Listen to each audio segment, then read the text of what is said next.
everybody to the Silvercast between Silver Conundrum and Expat Stacker. How you doing today, Silver Conundrum? Pretty good, brother. It's a beautiful morning here. How about you? Yep, I'm doing good. I cannot complain. Life is good. We do have to say that Expat Stacker and Silver Conundrum are not financial advisors or experts. Investing is risky and comes with the chance that you could lose money. Talk to a licensed professional before making any decision about what to do with your money.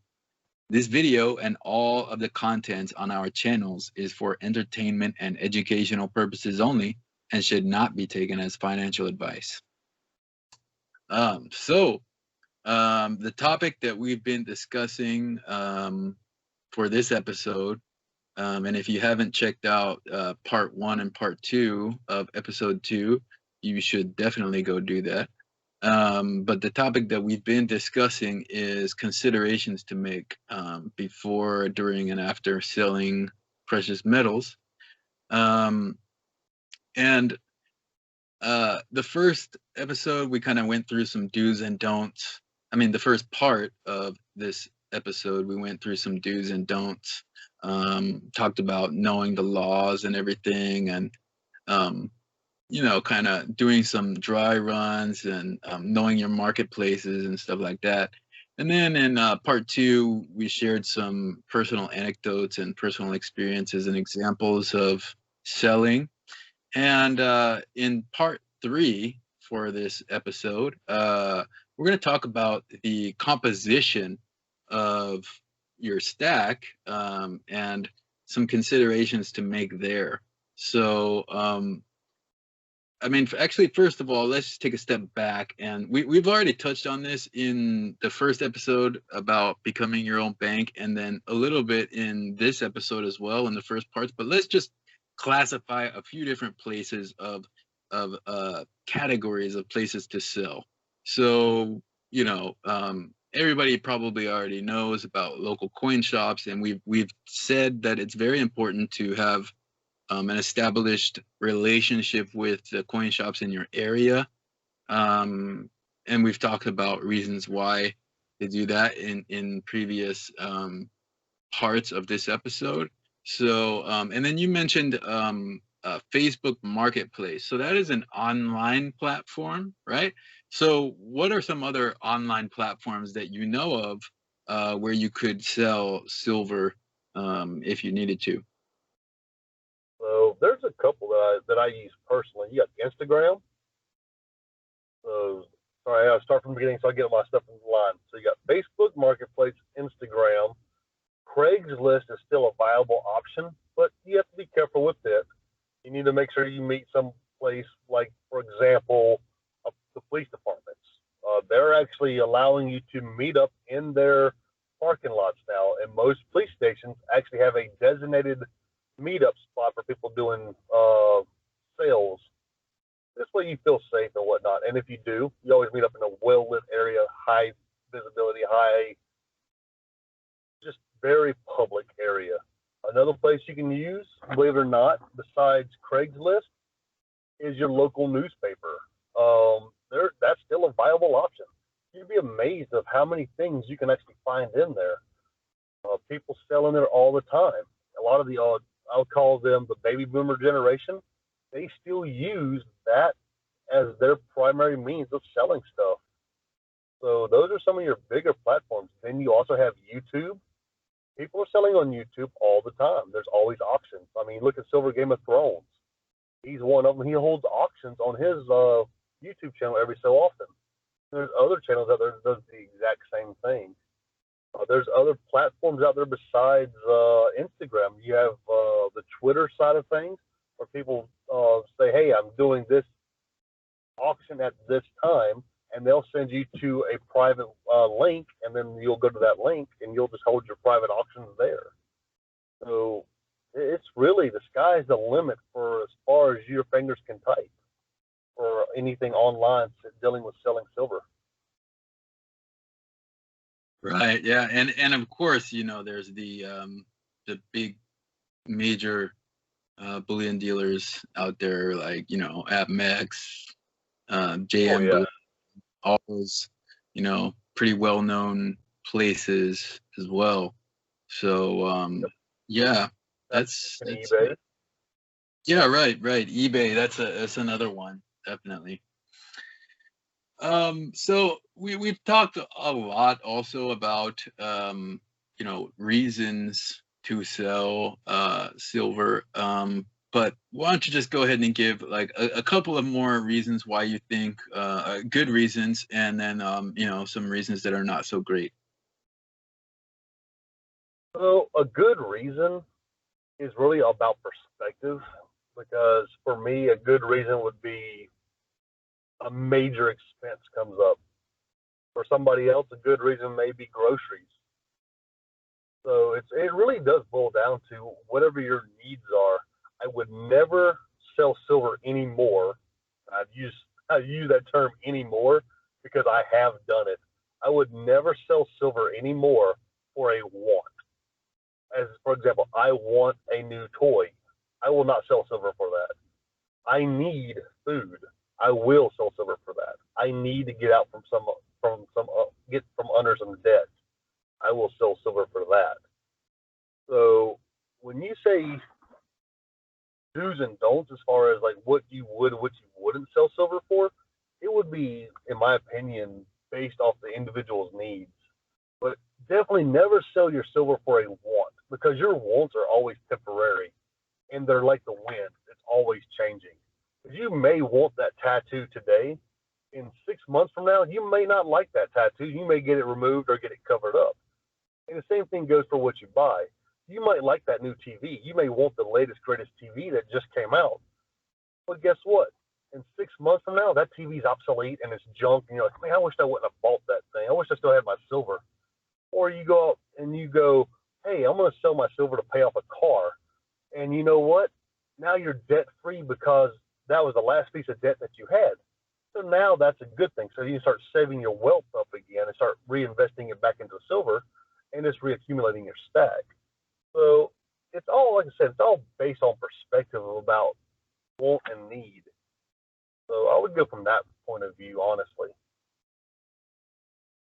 Yeah, that's a really good point, and I think that's a really good, pretty, a simple, intuitive way to break it down, and also leaves it open to interpretation because, like you said, those reasons are going to definitely depend on the individual, and I think that really the decision is up to the individual, and that really helps to put things in perspective. Do you want this? Do you need this? Right? I also think that like another reason that wouldn't be good to sell would be if you're kind of like forced to sell some silver that you just bought. We talked about this a little bit in the last part of this episode, but that would be, so would you describe between selling for something that you want versus something that you need? If you sell for something that you want, you might realize that mistake later in the future. If you sell your silver for something like a TV or a car or whatever, a depreciating um, you know piece of just material, right? You gave something that appreciates in value for something that depreciates in value. You're going to realize that mistake in the future. If you just bought some silver and then you're forced to sell it right away, not even for something that super serious like paying a bill or something that you should have been able to anticipate, that means you made a mistake in the past, and you're now realizing that you made that mistake. So I would think that would be another reason that's not good to sell. Now you might be forced to sell it anyway, but you should learn from that mistake and realize that you made a mistake in the past. So yeah, those are pretty good points there. So now when it comes to your actual stack, like the composition of what's in your stack, there's so much stuff out there that we can buy. There's numismatic, like collectible pieces. There's semi-numismatic pieces where they're kind of collectible, but they're also kind of premium government minted bullion. There's premium government minted bullion. There's premium generic bullion. There's generic bullion. There's junk. There's bars, there's 100-ounce bars, 1,000-ounce bars, 10-ounce bars, 5-ounce bars. There's coins, there's rounds, there's metals, there's all this different stuff. There's fractional pieces. So there's just so much out there, different sizes, different denominations from different countries, right? What does it all mean? I mean, there's some stuff that's just a piece of art, really. Um, uh, and I did a video where I laid out some gold on a chessboard, and I showed how each piece is kind of different and serves a different purpose. Um, and like some fractional pieces will be able to protect my larger 1-ounce pieces, and so on and so forth. And some of it is premium government minted bullion. Some of it is like kind of in this gray area. Like Comsco is the official government mint of South Korea, but the bullion that they make isn't denominated in Korean won, so therefore it's not technically government sovereign bullion, right? It's in this gray area. So, but understanding all of that is very important. And for me, mostly for my gold, it's almost all exclusively government minted bullion. I might be all right with some well-known generic stuff at some point, but not yet. And for silver, I kind of have this ratio of 10, 70, 20. So 10% of my silver stack is like collectible, numismatic / semi-numismatic. 70% of it is government minted bullion, so like eagles, stuff like that, backed by a government of a major country that's very well recognized. And then 20% of it would be generic, or in this kind of gray area, because I got like some bars and stuff. Some of them are by Comsco, some of them are, some of the well-recognized generic stuff. So, but for me, it's that 10, 70, 20 ratio right now that I'm working on. And if I ever am confronted with a situation where I need to sell for some reason, in order to get fiat currency, then I would definitely liquidate my generic bullion first, if I have that choice, and depending on how much I need. But that's another thing that I need to work on as well, because most of my generic is these large bars, right? But what if I don't really need to liquidate that much? So that kind of brings me to the question of, what do you have as sort of a ratio for your stack? And can you talk a little bit more about having different sizes and denominations and so on? Yeah, man. So personally, okay, so my stack is kind of is obscure because I'm a big collector and stacker both. So my stack consists of, I would say, about 30. I'm trying to do the math in my head. So 30, 30, probably 10, and 30. So it would be 30% constitutional, 30% generic, 30% regular bullion, and 10% I would say is collector's pieces. And those numbers would be roughly about what it would be at. As far as my composition is in ounce wise, I'm heavily partial to the 10s, 5s, and 1 ouncers. And the reason being is exactly what you just said earlier. The best analogy I think I've ever seen anybody give for precious metals is when you placed your stuff on a chessboard and you put all your small pieces in front of your larger pieces to protect them. That is the best analogy I think I've ever seen given for precious metals. That's what your small ounces denominations are for. Your half ounces and your 1 ouncers. Those are there to protect your 5-ounce bars, your 10-ounce bars, your 100-ounce bars, your kilos, whatever else you have. This way, you might only need, say, $200. So you can get rid of, say, 6 ounces, and you'll get that much money. And this way, you don't got to get more than what you need. And then at the same time, you don't got to go back out and try to find another 10-ounce bar to replace it later. You only got to buy 1 ounce here and 1 ounce there to replace it. And your smaller denominations, like you said before, will always insulate your larger pieces. And each denomination that you have, each will always add a layer of insulation to you financially. So this way, one, you can buy at your own pace. It allows you to have the freedom to buy what you can afford to buy. And then when you have extra money, then you can buy extra. Because we already know the bigger the bar, the bigger the ounce is, the more you can afford to buy because the premiums are typically less. So where you could buy 1 ounce, for example, just simple numbers, $10, you can buy 10 ounces for $9.50. Just because that's just the way it works. The bigger the ounces, the less of the premium. And that's just something that makes a lot of sense for a lot of people. So if it was me doing what you were talking about, I would definitely stack for what I've done. I've stacked mostly 1 ounce rounds. That probably composes of about 75% of my overall stack. Then I've got 5 ounce bars, 10 ounce bars, a couple kilos, and a couple 100 ounce bars. But the 1 ounce rounds are the backbone, the foundation of my stack. Just for the simple fact is, if I need to get rid of it, my market is vast. I don't have to find one person to sell a 100 ounce bar to, or the kilos. I don't got to find just that one person to sell that kilo to. The rounds, I can sell 1 round at a time. I can sell 10 rounds at a time. It doesn't matter. The market is wide open for those particular type sales, especially when you need to liquidate and you need to liquidate in a hurry.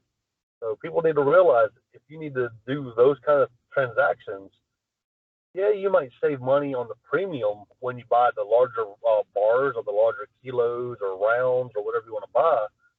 But you also, on the flip side of that, you've got to look and see where you're going to sell those exact same things at, because not everybody can come out of pocket $2,000 or $3,000 for a 100 ounce bar.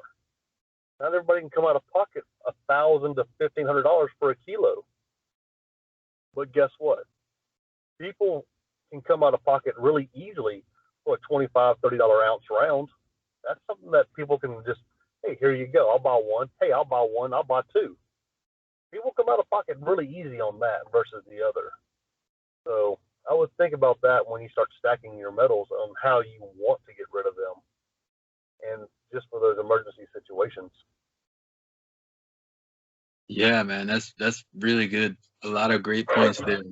And another thing too, that we always hear that word whenever we're hearing about like financial news and stuff, liquidity, right? And that's basically what you were just describing right there, in terms of the size of the piece. And then, as we've also talked about, before in previous episodes, and also in the previous parts of this episode, you've got numismatic pieces, which may be also 1 ounce, right? But you might be able to, if you find the right buyer, you might be able to retrieve a lot more, but that is less liquid compared to just a regular, let's just say, American Silver Eagle or Canadian Maple Leaf or something like that, right? You have to find the right person. So whereas a American Silver Eagle has the liquidity of water, right? It can just run. A very limited mintage, highly numismatic piece would have the liquidity of molasses, right? And yeah, when you finally do get to sell it, you're going to get more for that individual piece, but it might be a lot more difficult to sell. So I mean, that's just also something to keep in mind, both the weight as well as what type of piece it is. So and by the way, I appreciate you saying that the chessboard analogy is a good one of the best that you've seen. I would encourage everybody to figure out something where they can make an analogy like that. of what pieces is going to work in which certain ways. You also kind of used, you know, a linguistic analogy. You said the backbone of your stack. So you can also think about it, for example, in terms of like a human body, just anything of how these different pieces work together overall for you. I would encourage people to do that. Another thing that I often think of as an analogy is like a small military or something like that, right? So there's different pieces of weaponry and different units that do different things in the military. They have different functions, and some are, if you're talking about in terms of fighting a battle or a war, some are just, you know, to cause as much destruction as possible, whereas other weapons are a lot more targeted. So that's actually one of those pieces that I laid out on that board. I actually called the sniper rifle because that's how I see it as functioning, is very targeted. You know, if I need something specific, it's going to be able to provide that for me in a very like clear, targeted way, and I'm going to be able to use that over and over and over again. A lot like a sniper rifle. It doesn't do a whole lot of damage because they're this 1/25th, you know, ounce of gold per piece, but it can take care of a lot of things for me. So anyway, I was just think that that's a good kind of like thought experiment or mental exercise, is to compare your stack and the composition of your stack to something else. So in the previous part of this episode, you talked about how you had like sold your entire stack to pay off your house, and had to sell at other times for other things. So let's say that like that had to happen again. Where would you start in terms of building up your stack? Would you, so you said you do 30, 30, 30, 10. Would you just start with each one of those pieces and build up from there? Or would you focus on one section first? So, You know what I mean? to be honest with you, oh, I know exactly what you mean. So to be honest with you, so how do I put this? I'm going to compare myself to a ferret. A ferret sees something shiny, he runs towards it. He might only get halfway there, and he sees something else shiny, and he diverts his direction towards that shiny thing. That's kind of what I've done lately. Like I'll start a collection of pieces, and then I'll see something else I like, and I'll deviate from what I'm doing, and I'll jump over there. So I would say don't follow my example because I am horrible at doing it. If if I had to do it and I had to give somebody else the advice, kind of like what we're doing right now, the advice I would give them is build the backbone of your stack. Go with what's easiest for you to acquire, whether it be constitutional silver, whether it be regular standard bullion, whether it be just whatever's the easiest thing for you to acquire in your area. Go with that first, especially if you're a new stacker. If you're a new stacker, hands down, and I don't mean this any disrespect from anybody, don't let yourself get taken advantage of. Constitutional silver is the cheapest silver per capita that you can get your hands on. I would start with that. And the thing is, constitutional silver is not about weight. It's about face value. So, for example, $1 times X is what you expect to pay. You're not doing it by the ounce, you're doing it by the face value. So if you have 1 dime, it's 1 dime times X. If you have 25 cents, it's 25 cents times X. And X is whatever the market value is. So whenever you break it down, that might be the easiest way for new stackers to get involved into stacking. And constitutional silver is easy to get a hold of depending on your circumstances and your area. But it's also the fastest way to gain weight in your stack. And once you get to where you think, hey, I've got $200 in face value, which averages out to a pretty good chunk of change, whether you realize it or not, silver-wise. And then they can say, okay, I'm going to graduate to my next thing, which would be regular bullion. Then they can stack up, say, 100 ounces of bullion. And then once they hit their goal of 100 ounces, then they can say, okay, I'm going to go to government-backed currency or government-backed bullion of whatever denomination they choose, whether that be the Russian, I guess, rubles, or whether it be the American Silver Eagles, or just whatever they like. They can jump into that field next. They can set themselves small goals. And that's the thing. Set realistic goals. Don't set something crazy. A lot of people think, oh, I'm going to get me 1,000 ounces by the end of the year. But yet, and I hate to be this guy, I'm going to be a realist. I'm going to call a spade a spade. If you only make $30,000 a year, you're not going to reach 100 ounces. Not in the year you want. Unless you're doing something illegal on the side, you're not going to do it. Be realistic on what you can financially afford. The goal is not to put yourself into debt that you cannot afford to acquire metals. You don't want to do that. That defeats the whole purpose of it. So start with what you can afford. Me personally, I would go with, like I said before, constitutional silver. Get a very good, strong foundation of that. Then I would go into standard bullion because the price is the next cheapest thing. And then I would go into government backed. And then if you want to have some fun with your stack, go into some numismatics, go into some collector's pieces. As you start building your stack, you can allow yourself to expand a little bit, but you might want to be disciplined in the first year or two before you allow yourself to have a little bit of fun. And that's another thing too. People got to realize, man, how do I put this? This thing that you do, this whole stacking thing that we all do, it is about discipline. It's not about going out there willy-nilly and just blowing an entire paycheck on what we think we like. Our tastes evolve.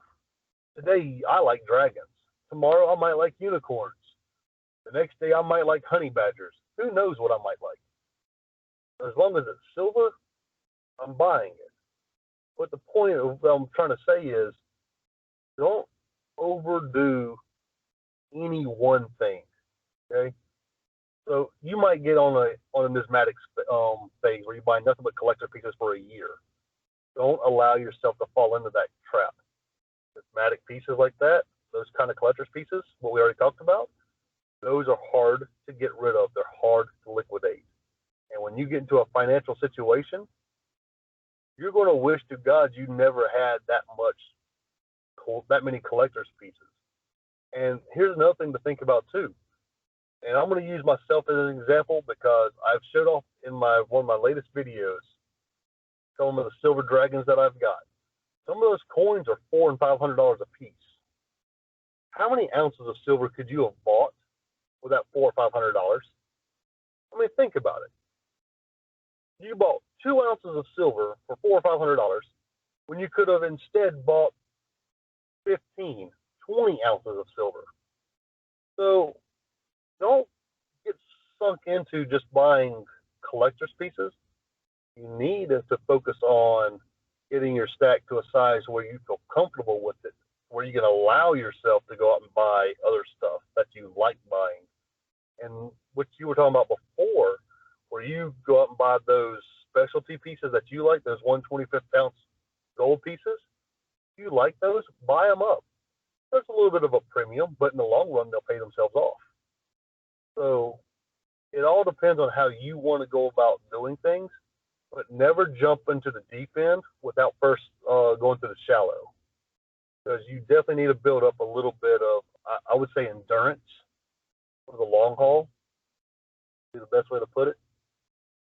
Yeah, definitely. I mean, I totally agree with that stuff you were saying there. It's like you kind of gotta learn to crawl before you can walk, and you gotta learn to walk before you can run, and so on and so forth. So I mean, I also agree that you know, a good way to as you said, like whatever is most easy to buy in your area. Another thing you can do, because we're talking about selling here, is before you actually buy, is to pay attention to some of the online markets, and again, talk to your local coin shop and find out what is the most liquid thing? And I would say that that is a good start there. And I also definitely agree with you that like you've got to have a goal and it's got to be realistic.